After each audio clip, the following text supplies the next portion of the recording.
Hi, welcome to Get In, the connected vehicle podcast from BlackBerry. I'm your host, Steve Kovsky, and in this series, we'll be diving into the future of transportation to find out what it just might look like. Today, I'm joined by Erik Varney from Verizon. Erik, so happy to have you with us. I wonder if you would introduce yourself to our audience.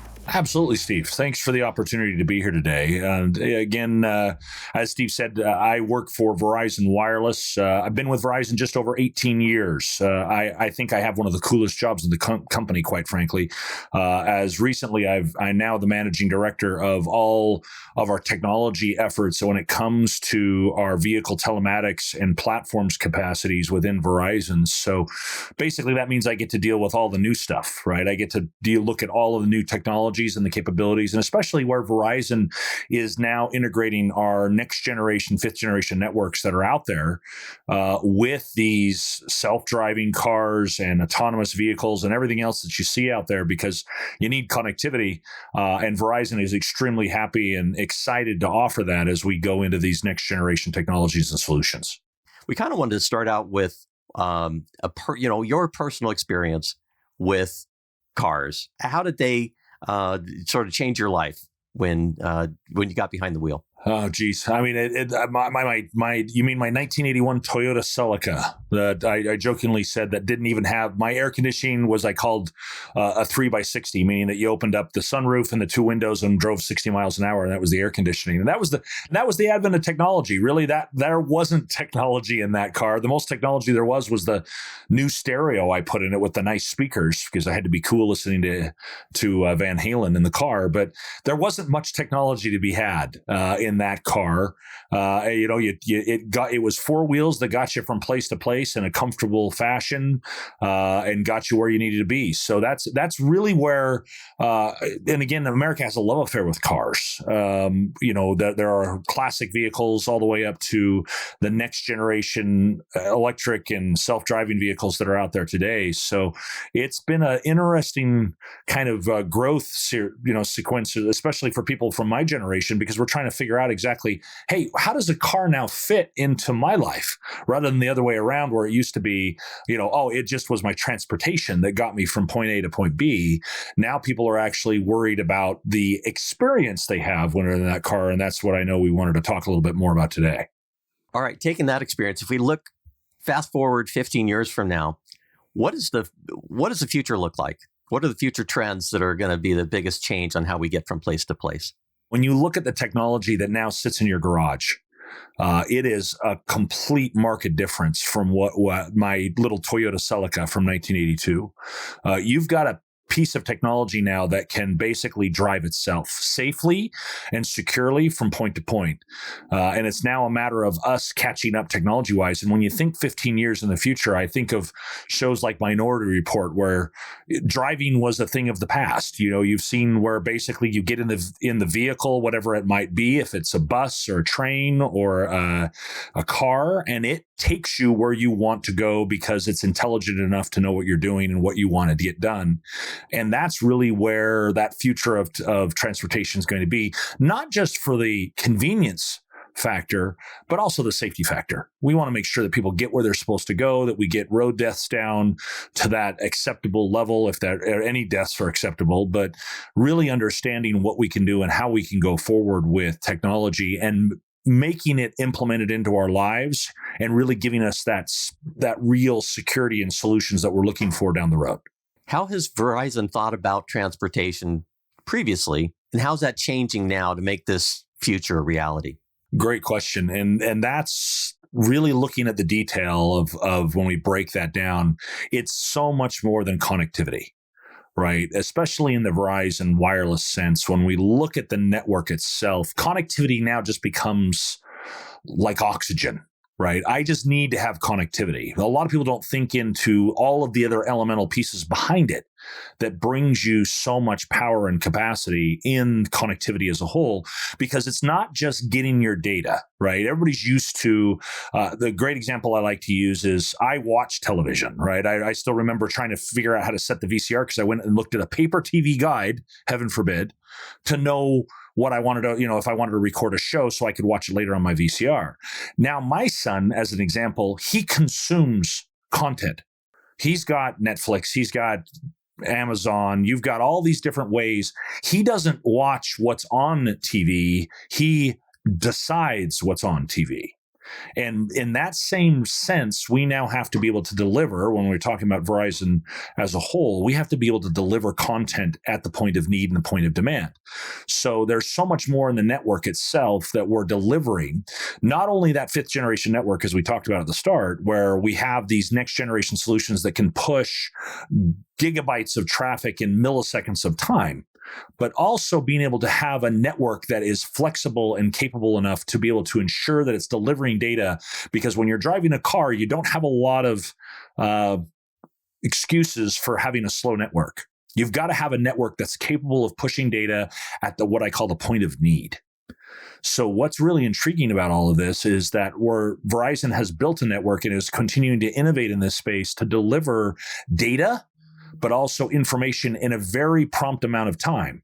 So again, you'll hear a lot about what we call them our multi-access edge compute, which is our cloud computing capability, where we partner with people like Microsoft and Amazon, all the way down to network slicing, which is then delivering information in a very robust way to ensure that that data gets there for that vehicle. Because again, when you're going 70 miles an hour and I take 10 to 20 milliseconds longer to deliver that same information, that can mean anywhere between feet and yards of extra stopping space for that vehicle.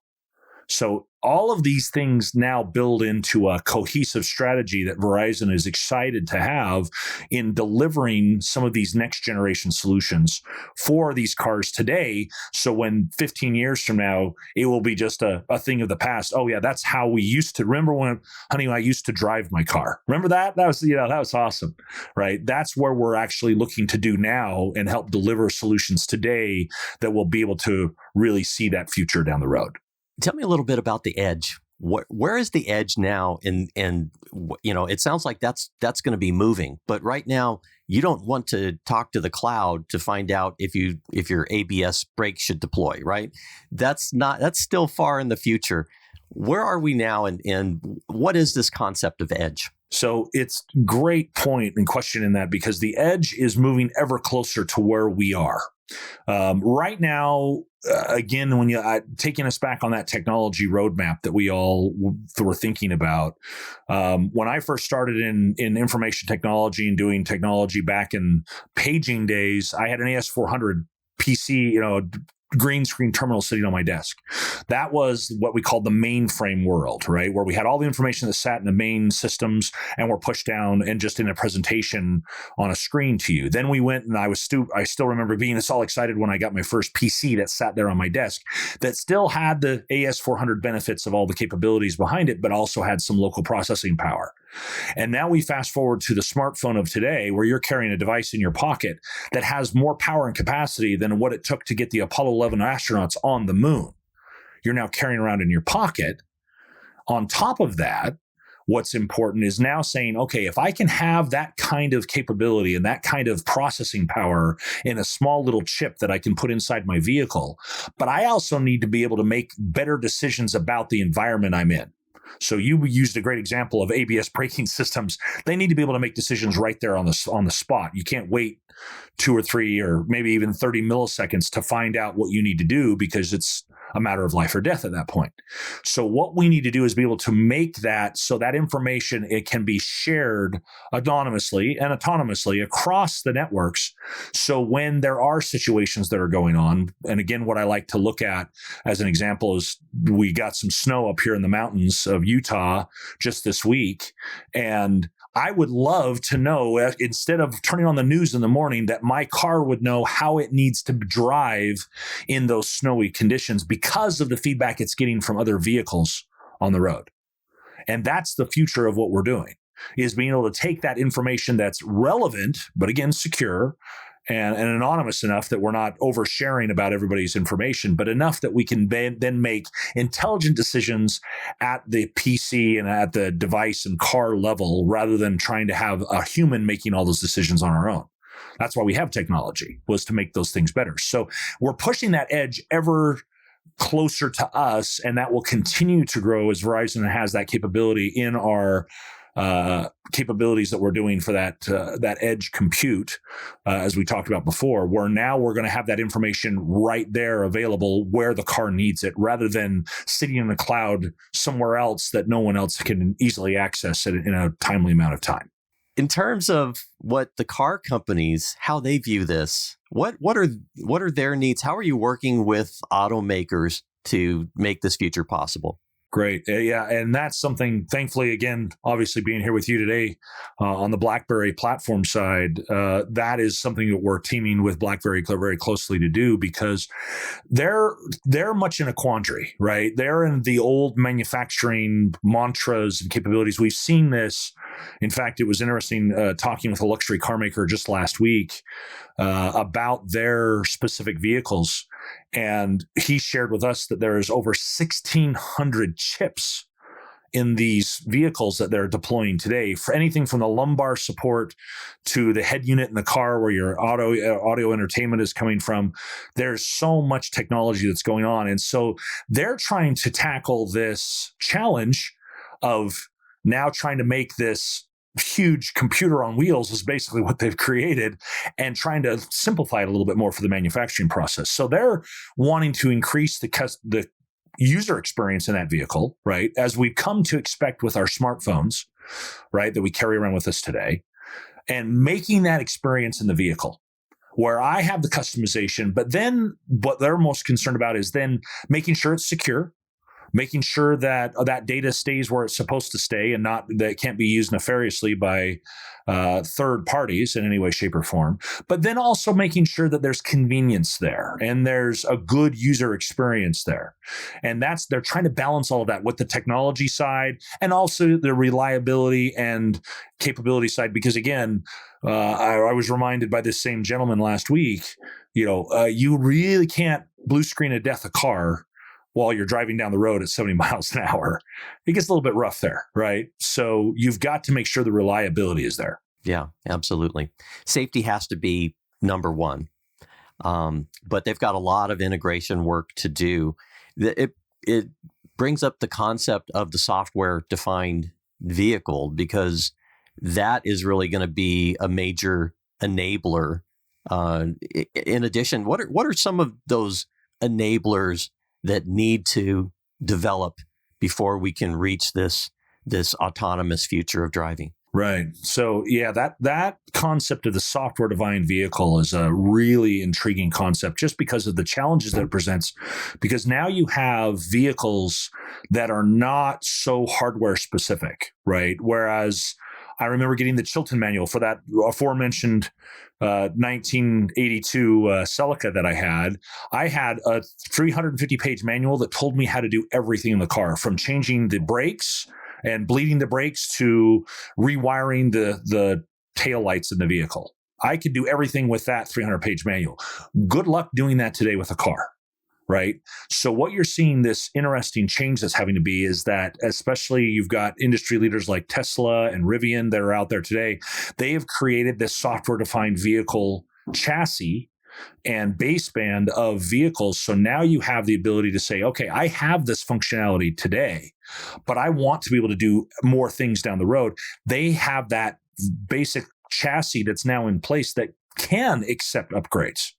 So much the same like we've come to know and again love with our smartphones and with our home PCs and computers.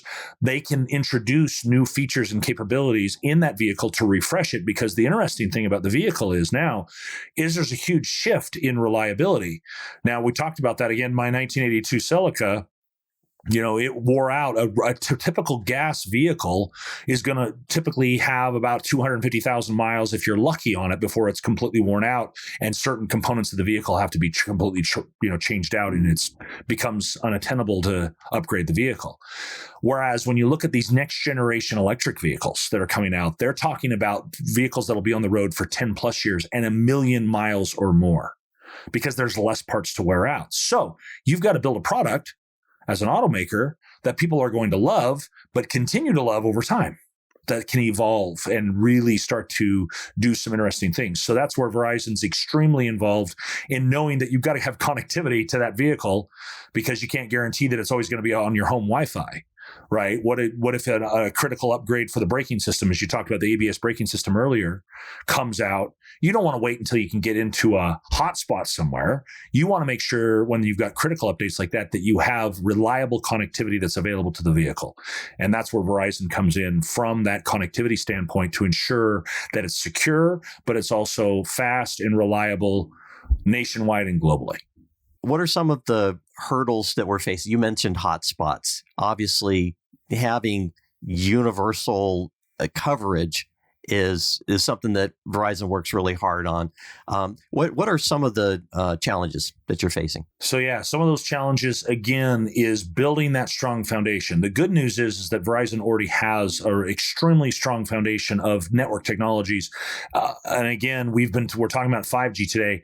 The good news is our long-term evolution network, our LTE, is an extremely strong foundation that already exists across 94% of the contiguous US. So we have that foundation in place, but what's happening is that the typical use case and scenarios of the everyday consumer is pushing that envelope of connectivity. It's always faster, better, stronger, right? Oh, I want more data. I want it now. I want to be able to see it when I want to see it. One of my running jokes is we get frustrated when we have more than two people ahead of us in the grocery store line to check out, right? While the advent of self-checkout lines, we've become increasingly impatient with just waiting for normal things to happen. So because of that, Verizon is trying to stay ahead of that from a connectivity standpoint. We're trying to make sure that when you want the data or when you need the data, when your vehicle or whatever else it is that you're utilizing needs to be updated, that there is a network that's available that's secure, but it's also fast enough to handle and robust enough to ensure that when you have 400 vehicles all parked in the same area at the same time, that you've got the network that has the capacity and the bandwidth both to be able to handle that usage that you may need, especially to make sure that the kids in the back seat are being able to watch their Disney Plus anytime they want, is just as important as making sure that your braking system, because you can't have them, keeping you busy trying to keep those kind of things. But yeah, that interesting mix between the benefits of technology versus the complexity of use, right? Which is something I love that example of just turning on your windshield wipers and making it so they run less. Used to be a little tiny switch on the right arm of the steering column, right? Now it's buried 3 levels deep. And the good thing is that's all software. So that can be easily modified, easily updated. And that's the neat thing that you're going to see with these next generation vehicles is that user experience is going to get better and better and better because we have immediate feedback now. Instead of, here's your car, this is exactly what you're going to get because this is the features that you bought at the store or at the dealership. Now we'll continue to evolve with the user, and the user experience will continue to increase and get better. But again, you got to have connectivity for that, right? You've got to make sure that those updates can be pushed when you want them, how you want them, instead of waiting until you can get home, to charge. Oh, then I've got my home broadband I can use, right? And some people don't want to wait to 3 or 4 days for them to get to where they can get connectivity. So that universal, ubiquitous connectivity is so critical that Verizon is playing an integral key role in making sure it happens. Right now, consumers don't care that much about the security of their vehicles because they don't recognize that there's a potential threat there.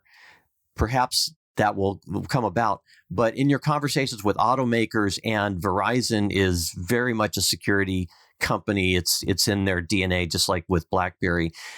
How do you see this evolution of securing the car of the future? And that's a great question because it only takes once, right? That it only takes one time of some breach of customer information, and that trust is lost, and that trust is critical. And as you mentioned with BlackBerry, we're extremely excited from that security capabilities, not only making sure there's a very fine line in that same consumer that you mentioned of how much information they're willing to share, but how much of their information then is shared. And that's a little bit of a quandary there, because what you've got to do is people want to know, as we joked about earlier, the lumbar support. Am I going to be really that bothered that my wife's lumbar support gets put in the vehicle versus mine? Oh, I just have to hit a button and that does it. But are you going to be worried when all of your personal information about your driving habits actually shows up on a website? Yeah, you'd care. So that's where Verizon and BlackBerry have teamed up on a number of initiatives to ensure that data that you're generating on a daily basis is kept secure within the walls that you define. And the consumer defines. That's really, really important. But more importantly, that data stays where it's supposed to, right? When you have a software-defined vehicle, as we talked about earlier, there's a lot of information that's getting generated about you and about you, where you're going and what you're doing. That's not really anything you want to be shared unless you make it so, right? So that's where Verizon's taking some very bold steps forward in ensuring that we work with platform providers and security providers just like BlackBerry to ensure that data goes where it's supposed to go when you want it to go there, rather than when an advertiser wants to pay for it, right? And that's going to be very critical as you look forward into these next generation solutions to ensure that your information is kept within the bounds that you want set, not what some advertiser is wanting down the road. Well, it gives me confidence, Erik, to know that people like you are on the job, that you're thinking about that now, that you're putting in that infrastructure that we're going to need for the future. With everything that you've talked about, it's going to change the way the general public interacts with transportation. What do you think are going to be some of the biggest changes that are going to come from all of this, and how far-reaching is it going to be? That's a really interesting thought, Steve. When we look at public transportation, we look at transportation as a whole, again, it's something that gets us from point A to point B today. We see it as a necessary evil, that we do. And as we've looked at just the advents in the last 10 years, and to think about what's going to happen in the next 10, it's going to be much more where it becomes a consumable event, right? I remember when I first started traveling for business, I was printing MapQuest maps in reverse form on my printer because I learned a cool life hack that I could stick it up on my dash of my car, my rental car, and look in the reflection and see my driving directions to go where I needed to go. It's a heads-up display. Ahead it was my own paper heads-up display. Now I can get off the plane, and by the time I walk to the curb, my Uber or my Lyft car is there. And they're taking me to where I want to go. And it's somebody I've never met before, but I have trust in them because it's a platform that I have equal trust in, that they're a 5-star driver because I'm a 5-star passenger, that I'm going to have a good experience and going to get me to where I want to go. Think about that when autonomy is brought into the sequence, where, again, we're working with a number of providers where the next generation rental car, which is, I don't go to the rental car lot. I get off my plane, I hit a button, I click a button on my phone in the app, and I walk up to the curb and the car drives to me autonomously. I then take control of the vehicle and drive off. And it can, I can have a mix of autonomous driving or self-driving if I want. And then when I leave to drive home, I go back to the airport at the drop-off curb, get out of the vehicle, take out my luggage, and say, I'm done. And my rental closes and the car drives back to the rental car lot on its own to be fueled and cleaned for the next driver.